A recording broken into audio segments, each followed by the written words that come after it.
pagi. Ya, apa kabar anak-anak ibu semua? Ya, semua baik-baik saja. Semua sehat-sehat. Semangat, semangat untuk ikut belajar hari ini. Iya, puji Tuhan kalau semuanya semangat ya. Nah, sebelum kita memulai pelajaran kita, seperti biasa, Ibu mau absensi dulu ya. Ibu mau mengecek daftar hadir dulu ya. Mau cek kehadiran kalian dulu. Iya, yang pertama, nanti kalau Ibu panggil, katakan hadir ya. Ya, yang kuat, yang benar. Alvaro Silitonga hadir ya.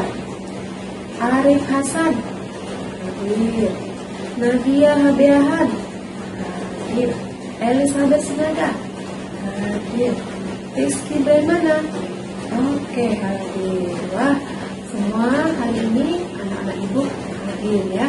Jadi kalau semuanya hadir, pasti belajarnya hari ini akan lebih semangat ya. Nah, anak-anak ibu, seperti biasa kita akan bernyanyi dan berdoa terlebih dahulu. Nah, supaya kita hari ini belajarnya lebih semangat, nyanyinya lebih semangat, ayo coba semuanya berdiri. Ya, semuanya sambil berdiri. Ya, berdiri ya, supaya kita bernyanyinya lebih semangat dalam memuji Tuhan. Anak-anak ibu harus semangat semuanya. Karena kalau bernyanyi untuk memuji Tuhan, tidak boleh bermain-main, harus dengan hati yang sungguh-sungguh. Karena pujian itu untuk Tuhan. Ya, kita bernyanyi ya. Boleh sambil buat gerakannya ya. Tinggi-tinggi jalanmu, lebih tinggi kasih Yesus. Sedalam-dalam lebih dalam kasih Yesus. Seindah-indah pelangi, lebih indah kasih Yesus. Kasih Yesus, oh kasih Yesus, menyerahkan segalanya. Kasih Yesus, oh kasih Yesus, menyerahkan segalanya.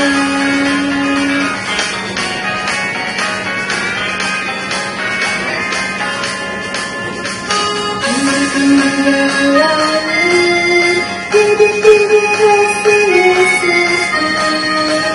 Sedalam-dalam lautan, lebih dalam kasih Yesus. Seindah-indah pelangi, lebih indah kasih Yesus. Kasih Yesus, oh kasih Yesus, menyerahkan segalanya. Kasih Yesus, oh kasih Yesus, menyerahkan segalanya. Ya, kita berdoa. Semuanya ambil sikap berdoa. Lipat tangan, tutup mata, tundukkan kepala. Kita berdoa. Allah Bapa Surgawi, terima kasih kami masih boleh berkumpul di tempat ini. Sebentar lagi kami anak-anak kelas 2 ingin mengikuti pelajaran agama Kristen hari ini. Kiranya Tuhan yang memberkati kami agar kami bisa menerima dan mengikuti pelajaran dengan baik. Terima kasih Tuhan Yesus. Amin.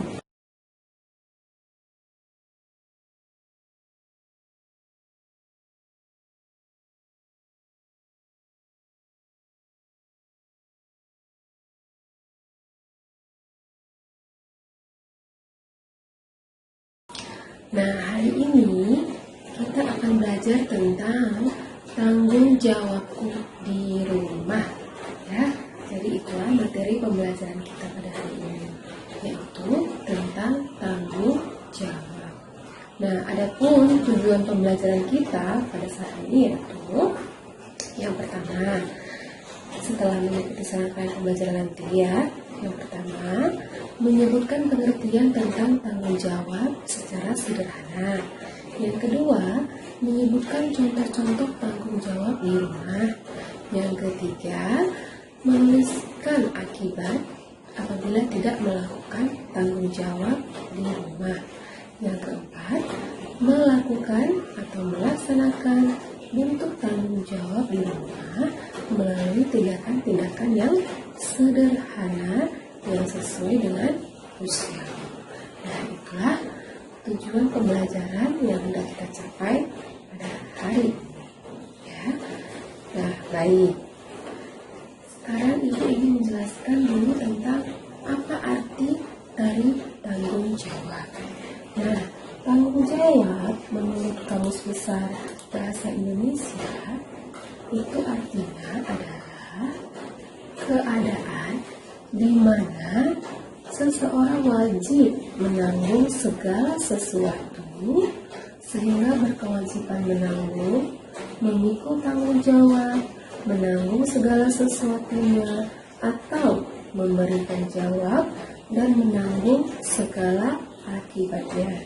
Nah, jadi pengertian tanggung jawab itu yaitu merupakan kesadaran manusia akan tingkah laku atau perbuatan baik yang disengaja maupun yang tidak disengaja. Nah, secara sederhana, tanggung jawab itu artinya adalah kesadaran untuk melakukan tugas-tugas yang wajib kita lakukan. Nah, jadi tanggung jawab itu harus dilakukan secara sadar, ya, dan juga wajib. Jadi harus dilakukan. Nah, tanggung jawab itu bagi setiap orang berbeda-beda, ya. Orang dewasa, anak-anak mempunyai tanggung jawab masing-masing, dan setiap orang mempunyai tanggung jawab yang berbeda-beda. Nah, khusus anak-anakku sekalian, ya, yang ada di sini, kamu itu mempunyai tanggung jawab terhadap orang tua, terhadap sesama, dan juga terhadap diri sendiri, ya. Jadi tanggung jawabmu itu harus kamu lakukan kepada ayah ibu di rumah, kepada kakak, adik, abang, paman atau bibi, orang-orang di sekitar kita. Dan yang ketiga, tanggung jawab itu juga dilakukan terhadap diri sendiri. Nah, jadi tanggung jawab yang kita lakukan itu, contohnya, misalnya membersihkan rumah, itu merupakan tanggung jawab dalam kebersihan. Kemudian belajar. Nah, tanggung jawabmu untuk mengikuti pelajaran dengan baik. Yang ketiga itu contohnya lagi misalnya membantu orang tua, taat kepada orang tua, membantunya misalnya membersihkan rumah tadi, mencuci piring. Nah, kemudian menjaga kerukunan dalam keluarga, ya. Jadi jangan suka berantem-berantem, jangan berselisih paham dengan saudara, dengan orang-orang yang ada di rumah. Nah, itu adalah bentuk kerukunan, menjaga tanggung jawab, yaitu bentuk kerukunan di dalam keluarga, ya. Nah, sekarang kita ingin melihat gambar, ya. Kita ingin melihat gambar dulu. Coba perhatikan gambar yang ada di dalam buku. Nah, coba perhatikan gambar apa yang ada di dalam buku itu. Itu adalah gambar anak-anak yang sedang melakukan tanggung jawab. Coba dilihat apa saja yang mereka lakukan. Ya, mereka ada yang mencuci piring. Kemudian apa lagi? Ya, ada yang membersihkan halaman. Kemudian apa lagi? Iya, banyak ya. Ada lagi yang memberi makan hewan. Ada juga yang membersihkan rumput-rumput di taman. Nah, banyak ya tugas-tugas tanggung jawab yang mereka lakukan. Nah, sekarang ibu mau bertanya, anak-anak ibu masing-masing di rumah mempunyai tugas gak di rumah? Ada tugas yang kamu lakukan setiap hari? Ada, ya. Tugas apa itu contohnya? Menjaga adik, iya. Mencuci piring, iya. Menyapu halaman, iya. Memberi makan kucing, iya. Benar sekali. Jadi itu semua adalah bentuk tanggung jawab. Ya, tugas-tugas yang kamu lakukan itu, jika kamu lakukan dengan baik, jika kamu lakukan setiap hari, itu adalah bentuk tanggung jawab. Jadi kamu sudah bisa disebut melakukan tanggung jawab dengan baik. Ya, jadi kamu jika melakukan tugas-tugas di rumah itu dengan baik, maka sudah bertanggung jawab. Nah, sekarang ibu mau kita mendengarkan cerita dulu ya. Kita mau mendengarkan cerita dari Alkitab. Bawa kita semua? Iya, bagus. Sekarang kita mau buka Alkitab dari Perjanjian Baru, yaitu dari Matius 21 ayat 28 sampai 32. Nah, ini ceritanya tentang perumpamaan dua orang anak, ya. Perumpamaan tentang dua orang anak, ya. Baik, ibu ini anak-anak ibu semua mendengarkan ya. Nah, seperti yang kita baca tadi bahwa dalam Alkitab ini ada cerita tentang dua orang anak. Yang pertama kita sebut namanya si sulung. Nah, yang kedua kita sebutlah namanya si bungsu. Nah, jadi si sulung dan si bungsu ini adalah dua orang anak yang bersaudara. Dan ayah mereka mempunyai sebuah kebun anggur yang luas. Nah, di kebun anggur itu setiap hari mereka itu bekerja. Jadi ada saja pekerjaan yang harus dilakukan di kebun anggur. Nah, pada suatu hari sang ayah datang kepada si bungsu. Dia datangi si bungsu. Lalu dia bilang, "Anakku, bungsu, hari ini kamu pergi ke kebun kita ya. Ada pekerjaan yang harus diselesaikan di sana." Nah, lalu apa kata si sulung? Ya ayah, baiklah, aku akan pergi ke kebun anggur kita. Nah, si sulung menjawab dengan sopan. Dia bilang dia akan pergi. Nah, kemudian setelah beberapa saat ditunggu, dia berjalan keluar rumah. Lalu sesampainya di tengah jalan, si sulung berpikir. Dia melihat, oh, di sana ada kawan-kawanku lagi bermain. Dia berpikir, aduh, ngapain ya aku pergi ke kebun anggur? Lebih baik aku main-main saja sama kawan-kawanku di sini.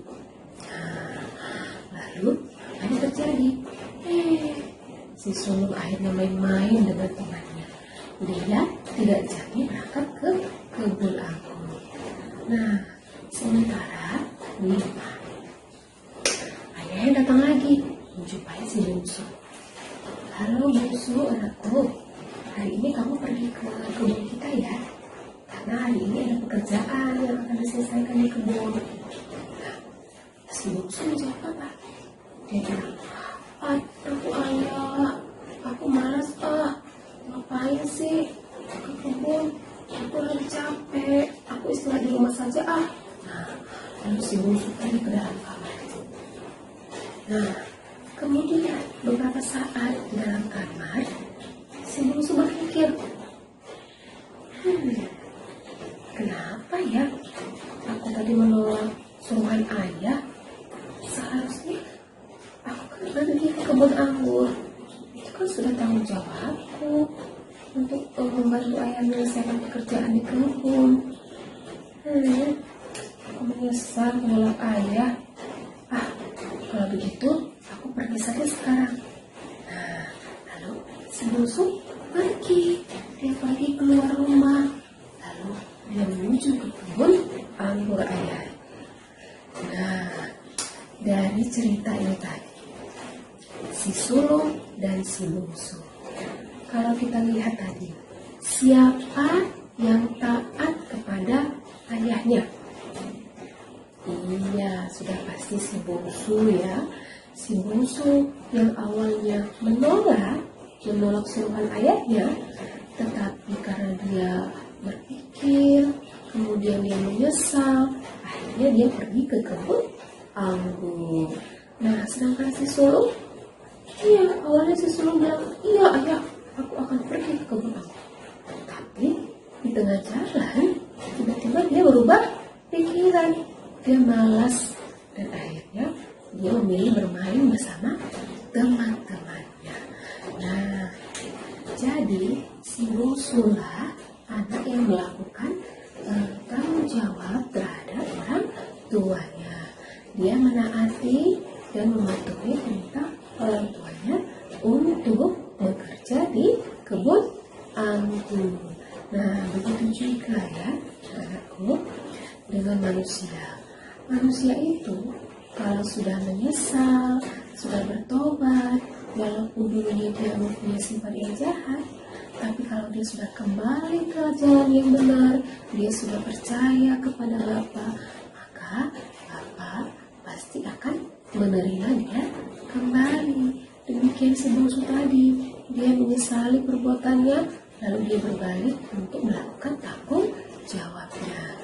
Nah, kita juga semua manusia dan khususnya anak-anak ibu semuanya harus mau melakukan tanggung jawab kita yang diberikan oleh orang tua, baik itu orang-orang di sekitar kita. Nah, agar tanggung jawab yang kita lakukan itu berguna di hadapan Tuhan. Kalau kita sudah menaati orang tua, berarti kita menaati perintah Tuhan, dan Tuhan pasti memberikan kita tanggung jawab yang lebih besar untuk kita lakukan ya. Jadi lakukan semua tugas dan tanggung jawab kita dengan sungguh-sungguh, jangan bersungut-sungut ya.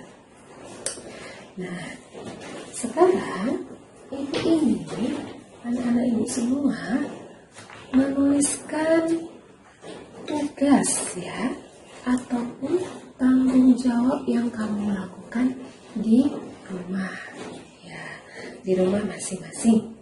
Nah, sini ada kartu berbentuk hati ya, berbentuk hati. Nanti kamu tuliskan tanggung jawabmu itu di dalam kartu ini ya, di dalam kertas yang berbentuk hati ini. Nah, ini bagikan satu-satu ya, diambil ya. Nah, nanti kamu tuliskan apa saja tanggung jawab yang kamu lakukan di rumah. Nanti biar kita kumpulkan dan kita tempel di dinding kita ya. Baik, kita sekarang kamu boleh menuliskan masing-masing ya. Tulis 10 menit, silakan.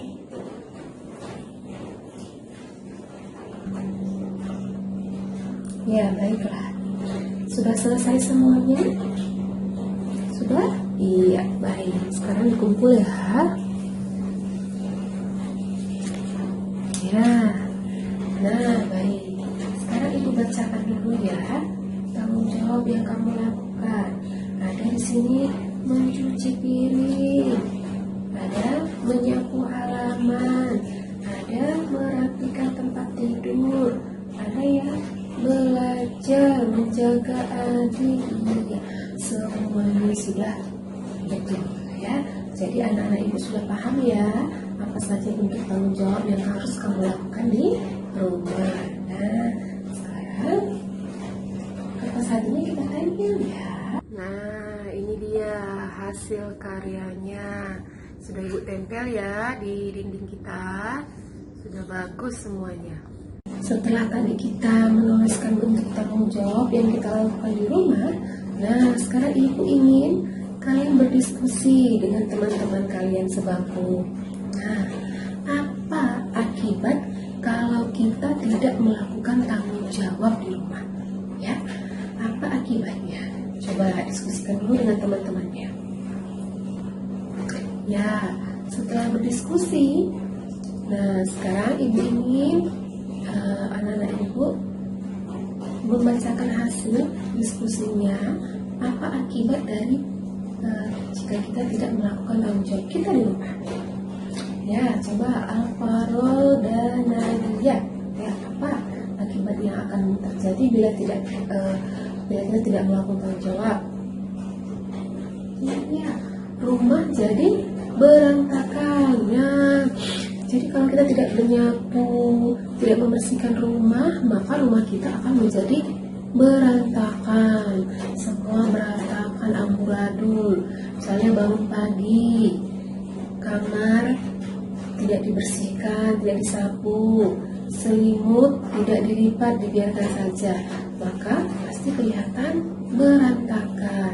Kemudian ada lagi, ya Elizabeth dan Ari, apa akibatnya dari tidak tanggung jawab?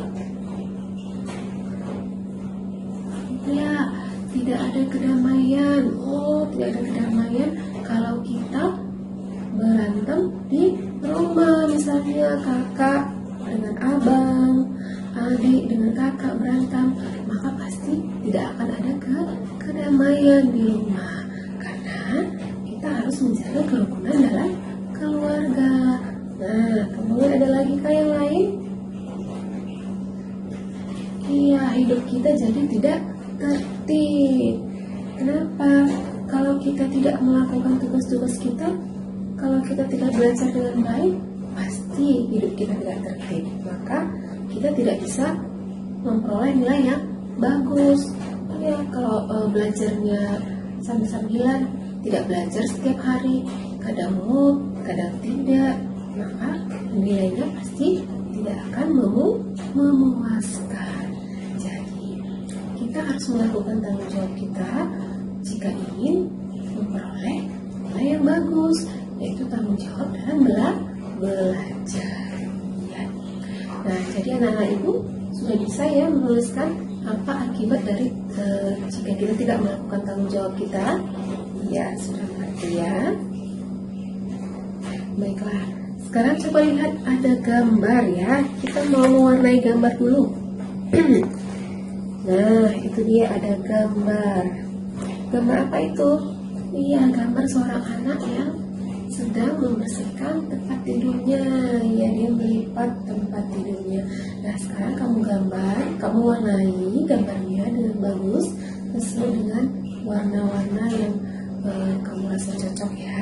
Ya, silakan diwarnai. Ya, baiklah. Sudah selesai semua. Baik, gambarnya bisa dikumpulkan ya. Nah, setelah anak-anakku menggambar tadi, menggambar anak yang bertanggung jawab, nanti gambarnya diberikan ya. Nah, jadi anak-anak ibu semuanya, tanggung jawab yang diberikan kepada kita harus kita lakukan dengan baik. Setiap tugas-tugas yang diberikan harus diselesaikan. Jangan bersungut-sungut untuk melakukan tugas. Kenapa? Kalau kita bersungut-sungut, maka tugas-tugas kita itu tidak akan selesai, tidak akan bisa memberikan hasil yang bagus, ya kan? Nah, jadi semua anak ibu harus mempunyai tanggung jawab dan mengerjakan semua tanggung jawabnya di rumah dengan bersungguh-sungguh, dengan senang hati. Ya, baiklah, sebelum kita menutup pelajaran kita hari ini, jadi kita bisa membuat kesimpulan, yaitu yang pertama, setiap orang memiliki tanggung jawab di rumah. Ya, dan tanggung jawab itu harus kita selesaikan dengan baik, dengan sungguh-sungguh. Nah, yang kedua, ketaatan itu adalah tanggung jawab kita. Ya, ketaatan dalam membantu orang tua, ketaatan dalam belajar, ketaatan dalam membersihkan rumah, ketaatan dalam menjaga kerukunan keluarga, ya. Nah, jadi semuanya harus memiliki Baik. Nah, untuk tugasnya di rumah, nanti anak-anak ibu lihat. Ya, lihat di halaman 65. Ya, di situ ada tugas. Tugasmu adalah memberikan tanda silang dan tanda benar, tanda checklist di kolom yang ada di dalam buku.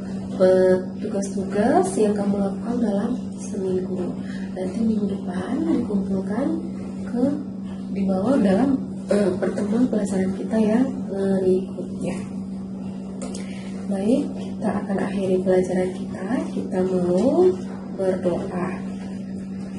Kita berdoa bersama. Amin. Ya. Sampai jumpa di pelajaran kita berikutnya, dan semoga pelajaran hari ini bisa membawa manfaat bagi anak-anak sekalian ya. Terima kasih, shalom, sampai jumpa kembali.